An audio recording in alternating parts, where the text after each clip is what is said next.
नमस्कार, आप देख रहे हैं ईटी नाउ स्वदेश पर। Consumer is king. आपके साथ मैं हूं चंदन सिंह। एक बार फिर से पूरी दुनिया पर कोरोना का खतरा मंडरा रहा है। साउथ अफ्रीका में कोरोना के नए वेरिएंट ओमिक्रॉन की पहचान के बाद लगातार इसके पेशेंट्स की संख्या बढ़ रही है।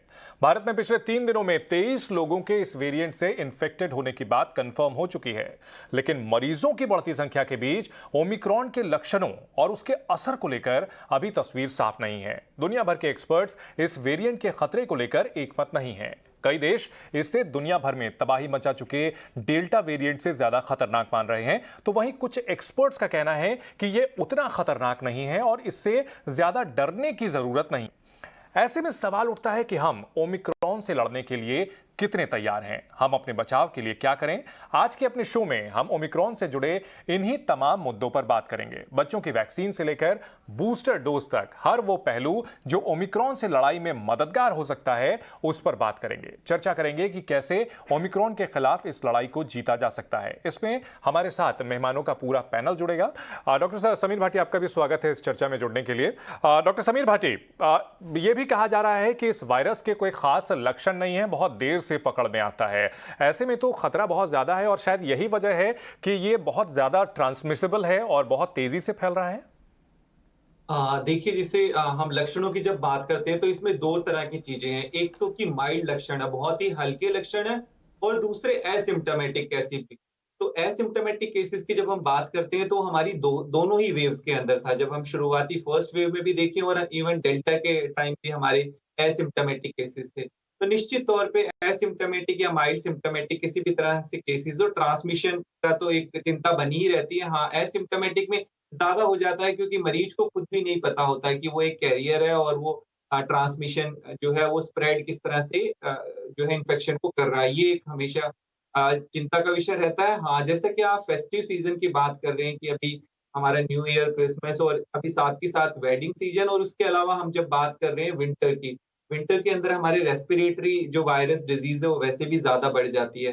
तो निश्चित तौर पे अगले आने वाले 2 से 3 महीने, 2 महीने इनफैक्ट थोड़े से हमारे लिए ज़्यादा चैलेंजिंग रहेंगे, और साथ के साथ जैसे हम पहले भी बात कर रहे थे कि जब कोई नया वेरिएंट आ जाता है, तो निश्चित तौर पे थोड़ा हमें और ज़्यादा सतर्क और अलर्ट रहने की, और जब डब्ल्यूएचओ इसको ऑलरेडी वेरिएंट ऑफ कंसर्न भी घोषित कर दिया गया, और अभी तक का फिलहाल जितना डेटा आया इसमें ज़्यादातर दिखाया गया है कि ये ट्रांसमिसिबल है और इसमें री-इन्फेक्शन के केसेस भी देखे गए हैं, ब्रेक थ्रू इन्फेक्शन के साथ-साथ। जब मैं ब्रेक थ्रू इन्फेक्शन की बात कर रहा हूँ, तो वो फुली वैक्सीनेटेड जो लोग हैं, उनके अंदर जो दोबारा से डिज़ीज़ का इन्फेक्शन हुआ है, और जब मैं री-इन्फेक्शन की बात कर रहा हूँ, जिनको नेचुरल इन्फेक्शन हो चुका है और उनको भी दोबारा से इन्फेक्शन हुआ है। तो ये हर तरह की कंडीशंस को देखते हुए निश्चित तौर पे हम लोगों को पूरी तरह से सतर्कता बरतने की ज़रूरत है। डॉक्टर भाटी, एक इसी के साथ आपने जो बातें कही हैं, इसी में एक कॉम्प्लीमेंट्री में एक क्वेश्चन आपसे लेना चाहूंगा कि नॉर्मल जो सर्दी खांसी होती है, जुकाम होता है, इस मौसम में बहुत सामान्य होता है, और ओमिक्रॉन जो है इसके भी लक्षण बहुत प्रोमिनेंट नहीं हो रहे हैं। तो आखिर ये डिफरेंशिएट कैसे करेंगे, कैसे लोग जो है अंतर करें कि वो कोविड के शिकार नहीं हुए हैं, या पहचान कैसे करें? हाँ, निश्चित तौर पे जिस तरह से अभी डॉक्टर श्रीवास्तव ने भी बताया कि अभी हमें पैनिक तो बिल्कुल इस चीज़ को लेकर करना नहीं है, बट जब पैंडेमिक के दौरान हम बात करते हैं, तो किसी भी तरह के इस तरह के सिम्पटम्स को एक बार हम लोगों को ज़रूर रूल आउट करने की ज़रूरत होती है। हाँ, एक बार अपने डॉक्टर से ज़रूर बात करें। सिम्पटम्स आपको होते हैं, तो आपको आइसोलेट अपने आप को ज़रूर करना है। कई बार हम उसको कन्फ्यूज़्ड हो जाते हैं कि नहीं, ठीक है, ये तो सीज़न चेंज हो रहा है और मेरे को इस तरह के सिम्पटम होते हैं। तो डेफ़िनेटली आपको उसको एक बार ज़रूर रूल आउट कराना है, अपने डॉक्टर के संपर्क में रहना है, क्योंकि अभी इनिशियल लेवल पे हम लोगों के पास ये सिम्पटम आए हैं। अभी और आगे डेटा सामने आना बाकी है। जब हमने डेल्टा वेरिएंट के अंदर भी देखा था, तो कुछ समय के बाद में हम लोगों को और नए ऐड ऑन सिम्पटम्स जैसे गैस्ट्रोइंटेस्टाइनल और इस तरह के सिम्पटम जो है सामने आने शुरू हुए थे। तो फिलहाल किसी भी तरह के आपको कोई भी ऐसे सिम्पटम हो, तो आपको अपने डॉक्टर के संपर्क में रहना, अपने आप को आइसोलेट ज़रूर करना। ठीक है। इस बीच समझना ये भी चाहेंगे डॉक्टर समीर भाटी कि 80 से ज्यादा देश बूस्टर डोज देना शुरू कर चुके हैं। क्या भारत को भी अब इसकी शुरुआत करनी चाहिए? क्योंकि हेल्थ वर्कर्स को जो वैक्सीन दी गई थी, या फ्रंटलाइन वर्कर्स को जो दी गई थी, पुलिस को दिया गया था, उसका अच्छा खासा वक्त गुजर चुका है। तो क्या हमें फिर से वो साइकिल भी शुरू कर देना चाहिए? देखिए, इसके ऊपर कुछ फैक्टर्स और हैं, खाली हम दूसरे देशों से कंपेयर नहीं कर सकते। जो हमारा इम्यून रिस्पॉन्स है, बहुत सारी चीज़ों पे निर्भर करता है। एक हम कौन-सी टाइप ऑफ वैक्सीन इस्तेमाल कर रहे हैं, हमारी जो ड्यूरेशन है 2 डोज़ेज़ का वो क्या है, किस तरह का एज ग्रुप है, ये सब फैक्टर है। बट उससे पहले 3 चीज़ें इसमें बहुत महत्वपूर्ण है। अगर हम बूस्टर डोज़ की बात करते हैं तो उससे पहले हमारे लिए प्रायोरिटी हो जाती है अभी हमारा अगर हेल्थ केयर वर्कर्स में देखूँ तो 8% के करीब लोग ऐसे हैं जो अभी भी फुली वैक्सिनेटेड नहीं हुए हैं। और अबव 60 एज ग्रुप का मैं देखूँ तो अपने देश के अंदर लगभग 30% के करीब है, वो अभी फुली वैक्सीनेटेड नहीं है और 33% के करीब ऐसा एक जो 45 से 59 का एज ग्रुप है, वो फुली वैक्सिनेटेड नहीं है। इसके अलावा सेकंड स्टेप पे हमारे जो बच्चों का जो हम वैक्सिनेशन की बात कर रहे थे, जिसमें 17 साल तक का एज ग्रुप का लगभग 40 करोड़ से ज़्यादा की पॉपुलेशन है, वो भी अभी नॉट वैक्सिनेटेड ग्रुप के अंदर आते हैं। बच्चों की वैक्सिनेशन में देखें तो सिर्फ 12 साल से ऊपर ज़ाइकोव डी अभी अप्रूव हुई है, जो कि अभी रोल आउट होनी बाकी है और वो भी अभी सिर्फ कोमॉर्बिड बच्चों को लगना शुरू होगा। जी। उसके बाद हम देख सकते हैं कि हमारे health care worker, front line worker और इम्यूनो कॉम्प्रोमाइज़ जो पेशेंट है, उनके अंदर शुरुआत की जाएगी। जी।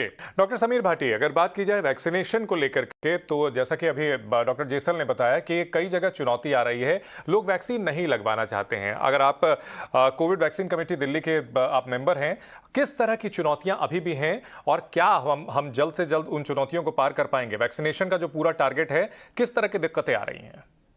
अभी फिलहाल जब से ये ओमिक्रॉन वेरिएंट के बारे में बात हुई है, तब हमने देखा है कि थोड़ा-सा स्पीड अप हुआ है वैक्सिनेशन ड्राइव और उसके अलावा जो हमारी हर घर दस्तक वाला भी जो ड्राइव है उसके बाद तो दोनों को मिला के अब थोड़ा कंपैरेटिवली इम्प्रूव हुआ है, सेकंड डोज़ के लिए भी लोग आ रहे हैं।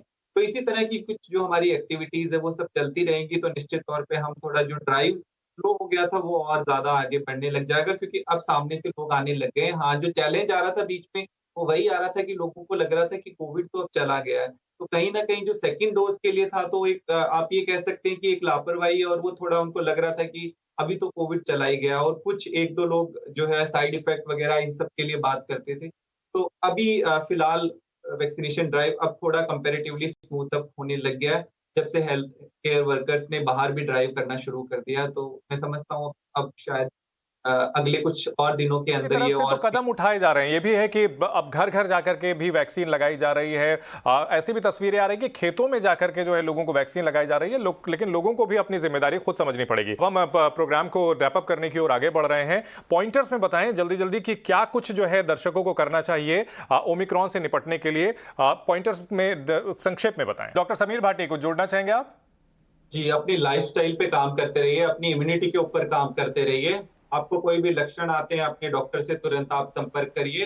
किसी भी तरह से हम लोगों को सिर्फ़ ट्रांसमिशन को रोकना है। तब तक सब सेफ नहीं है, तब तक कोई सेफ बहुत शुक्रिया आप तीनों का हमारे साथ जुड़ने के लिए और हमारे दर्शकों को यह बताने के लिए कि ओमिक्रॉन वेरिएंट से बचने के लिए क्या कुछ कदम उठाए जा सकते हैं। लबो-लुआब यही है कि अभी इस वेरिएंट को लेकर के बहुत तस्वीर साफ नहीं है। कई तरह की खबरें आ रही हैं। मेडिकल कम्युनिटी में भी इसको लेकर के एकमत नहीं है। ऐसे में डिफेंस आज भी वही है, मास्क लगाइए, सोशल डिस्टेंसिंग का पालन कीजिए और अपनी सुरक्षा करने के लिए आपको खुद भी जिम्मेदारी उठानी होगी। बहुत शुक्रिया आप तीनों का हमारे साथ हमारे कार्यक्रम में जुड़ने के लिए।